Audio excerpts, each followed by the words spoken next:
Մեկ շաբաթ առաջ հայտարարվեց հայ-ադրբեջանական խաղաղության համաձայնագիրը պատրաստ է ստորագրման։ Թեև հայկական կողմը պարբերաբար խոսում է այն հնարավորինս կարճ ժամկետում ստորագրելու պատրաստակամության մասին, սակայն սա ադրբեջանական կողմին այդքան էլ դուր չի գալիս։ Գոնե տեղեկատվական դաշտում Ադրբեջանը շարունակում է մնալ ագրեսիվ, միևնույն ժամանակ սեփական ագրեսիան վերագրելով հայկական կողմին։ Անվտանգային քաղաքականության հետազոտական կենտրոնի ղեկավար Արեգ Քոչինյանը հայկական ժամանակի հետ զրույցում նկատում է 2020 թվականից հետո մեկնարկած բանակցությունները վերջին 6 ամիսների ընթացքում դոփում էին տեղում ու ստեղծվել էր ոչ խաղաղություն, ոչ պատերազմ իրավիճակ, որը ցանկացած պահի կարող էր դառնալ պատերազմական իրավիճակ։ Եվ որը միևնույն ժամանակ չէր փոխում աշխարհաքաղաքական դրվածքը, այսինքն հայ-թուրքական սահմանը մնում էր փակ, հայ-ադրբեջանական սահմանը մնում էր փակ, չեն ստեղծվում Հայաստանի տնտեսության զարգացման համար, բնակչության աճի համար հնարավոր ուրեմն նախապայմաններ։ Այդ իրավիճակը իրականում զրատալի Ադրբեջանին,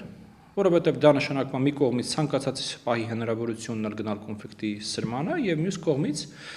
թույլ չտալ Հայաստանի բնականon զարգացում։ Հիմա այդ շրջանակներում Հայաստանը իմ կարծիքով նույնիսկ ուշացած որոշում կայացրեց եւ միակողմանիորեն պարզապես համաձայնվեց ադրբեջանական առաջարկներին, անելով հետեւյալ բանը,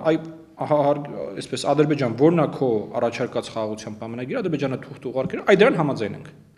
Հիմա Ադրբեջանը ինչ-որ չափով անեկդոտային իրավիճակում է հայտնվել, երբ որ ամբողջ աշխարհը տեսնում է, որ Հայաստանը համաձայնվել է Ադրբեջանի առաջարկած խաղաղության պայմանագրին, Ադրբեջանը հիմա համաձայն չի իր իսկ առաջարկած խաղաղության պայմանագրին։ Ըստ Քոչինյանի, Ադրբեջանում շոկի մեջ են հայտնվել այն փաստից, որ Հայաստանն ընդունել է իրենց բոլոր առաջարկներն ու այժմ ըստ էության ծուղակի մեջ է եւ ելքեր է փնտրում, որպեսզի չստորագրի այդ փաստաթուղթը։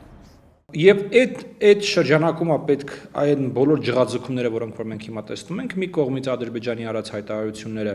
թե չգիտեմ, կրակում են, խախտումներ է տեղի ունենում,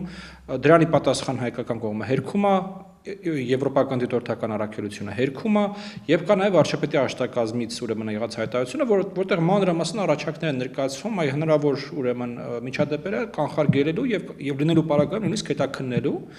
ավելին նույնիսկ այսօր արտաքին գործերի նախարարությունը առաջարկեց, որ եթե ադրբեջանական կողմը ունի որևէ ապացույցներ, կարող են դրանք ուղարկել հայկական կողմին, հայկական կողմը կանի հետաքննություն։ Հիմա այս բոլորը միասին վերցրած ակնհայտ են դարձնում, որ ադրբեջանական կողմից օգտագործվում են մեդիա մանիպուլյացիաներ, ըստ էության մեդիա ֆոնը փոխելու համար, որտեղ մեդիա ֆոնը սպայության հետևերն է, ամբողջ աշխարհը ասում է, դե համաձայնեցրել եք տեքստը, ստորագրեք այդ տեքստը։ Ամբողջ, նայեք, Չիլիից մինչև, չգիտեմ, Ավստրալիա, Ճապոնիայից մինչև Աֆրիկա բոլորը մոտապես նույն բանն են ասում, որ եթե երկու կողմերն ասում են, որ տեքստը համաձայնեցված է, ստորագրեք այդ տեքստը։ Այ հենց այդ մեդիաֆոնը կոտրելու համար Ադրբեջանը օգտագործում այդ ապատեղեկատվությունը։ Դիտարկմանը թե Մոսկվան էլ է ողջունել Հայաստանի եւ Ադրբեջանի միջև խաղաղության համաձայնագրի նախագծի շուրջ բանակցությունների ավարտը եւ հարթակ առաջարկել կողմերին, Քոչինյանն արձագանքում է, իհարկե Ռուսաստանը շահագրգռված չէ խաղաղությամբ, սակայն չի կարող հայտարարություն անել, որ չեն ողջունում խաղաղության տեքստի ընդունումը։ Դա ըստ քաղաքագետի բարբարոսություն կդիտարկվեր։ Բայց այն, որ Ռուսաստանի երկարաժամկետ շահերից չի ելնում հայ-ադրբեջանական հարատև կարգավորումը, դա ակնհայտ է, ըստ ում դա անգամ 6-րդ դասարանցի երեխային այլևս հասկանալի եւ Հայաստանում եւ հուսով եմ, որ նաեւ Ադրբեջանում, այնպես որ այո, հայտարարությունը կա, բայց դա բացարձակապես չի նշանակում, որ Ռուսաստանի շահերը փոխվել են այս առումով։ Բայց իհարկե նաեւ Ռուսաստանը երբևիցե չի հեղարկում կամ թարգում իր փորձերը, այսպես միջամտելու հայ-ադրբեջանական կարգավորման գործընթացի մեջ եւ իրականում Հայաստանի ու Ադրբեջանի իմաստությունից է կախված, թե ինչքանով այդ փորձերը կհաջողեն կամ չեն հաջողի։ Խոսելով դժվար բանակցվող կետերից մեկի սահմանի երկայնքով երրորդ ուժի ներկայությունը բացառելու մասին Քոչինյանն ասում է, միանշանակ է, որ Եվրամիության դիտորդական առաքելությունը ուժ է, բայց դա չի նշանակում, որ դիտորդական առաքելությունը վաղը կամ մոտ ապագայում հայ-ադրբեջանական սահմանից դուրս է գալու։ Դիտորդական առաքելությունը դուրս է գալիս հայ-ադրբեջանական սահմանից մենակ մի պարագայում, եթե ստորագրվում, վավերացվում եւ ուժի մեջ է մտնում հայ-ադրբեջանական խաղաղության պայմանագիրը։ Ընդ որում, այստեղ երկու հատ հարց է առաջանում։ Առաջին, ինչ է նշանակում սահման, օրինակ եթե դիտորդական առաքելությունը իր պայքարությունը շարունակի սահմանից 1 կիլոմետր խորության վրա, դա շարունակվելու է համարվել սահման։ Իսկ եթե 3 կիլոմետրի վրա անի, շարունակվելու է համարվել սահման։ Եվ երկրորդ էլեմենտը, ես չեմ կարծում, որ անգամ եթե այսպես սահմանային գոտուց դուրս է գալիս պարեկություն այլևս չի անում, մենք պետք է խոսենք դիտորդական առաքելության հեռացման մասին Հայաստանից, որովհետև Եվրոպական միությունը ունի մի շարք առաքելություններ տարբեր երկրներում, որոնք պարտադիր չի որ լինեն դիտորդական։ Ես կարծում եմ մեր երկրում մենք շատ այլ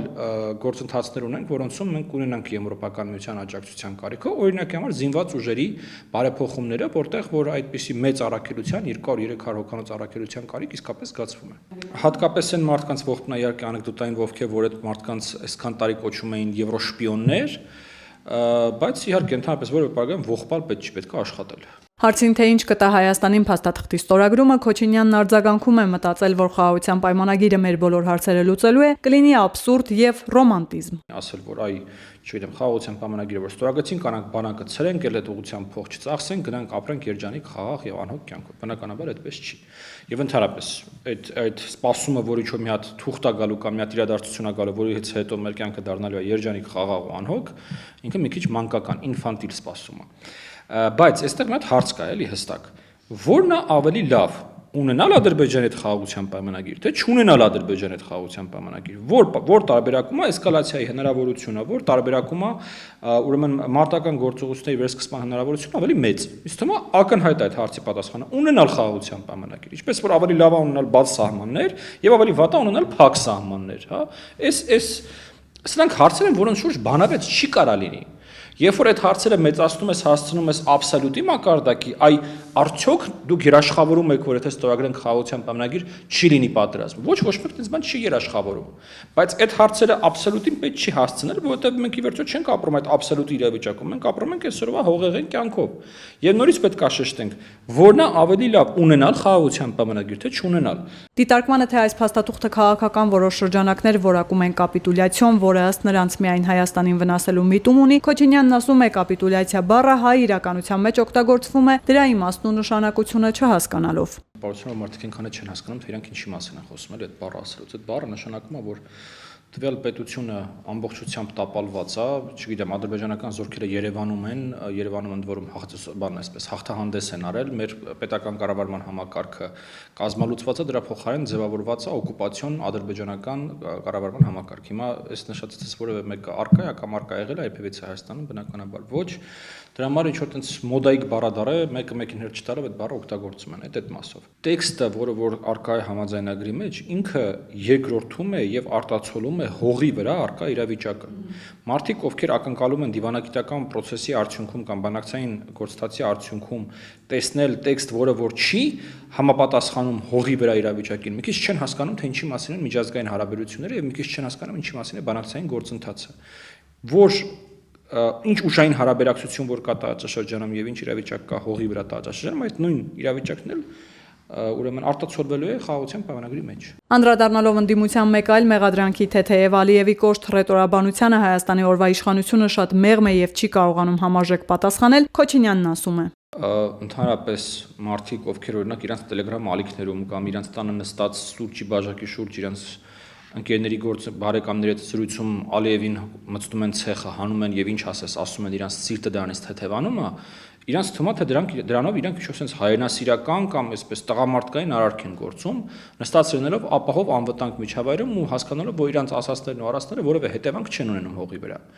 Բայց այդ սիրտը թեթևացնելուց բացի, այդ մարդկանց տված, ընդ որում մենակ իրանց սիրտը թեթևացնելուց բացի, մարդկանց տված այլ օգուտը հավասար է 0-ի։ Քաղաքագետը մեծ էսկալացիայի հավանականությունը այս պահին ծայրահեղ ցածր է համարում, փոքր էսկալացիայի հավանականություն տեսականորեն տեսնում է, քանի դեռ շարունակվում են Ադրբեջանի հայտարարությունները։ Իսկ թե ինչ պետք է անի Հայաստանը հնարավորինս կարճ ժամկետում համաձայնագրի ստորագրմանը հասնելու համար, Քոչինյանը մանրամասնում է։ Հայաստանը պետք է այս պայն իմ կարծիքով կարճաժամկետ կտրվածքում ամբողջ աշխարհի, այդ թվում նաև եւ նույնիսկ ես կասեի առաջին հերթին Թուրքիայի հետ շարունակի աշխատել ցույց տալու համար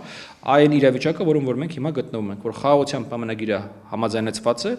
համաձայնեցված է Ադրբեջանի առաջարկած խաղաղության պայմանագիրը, մենք պատրաստ ենք դա ստորագրել։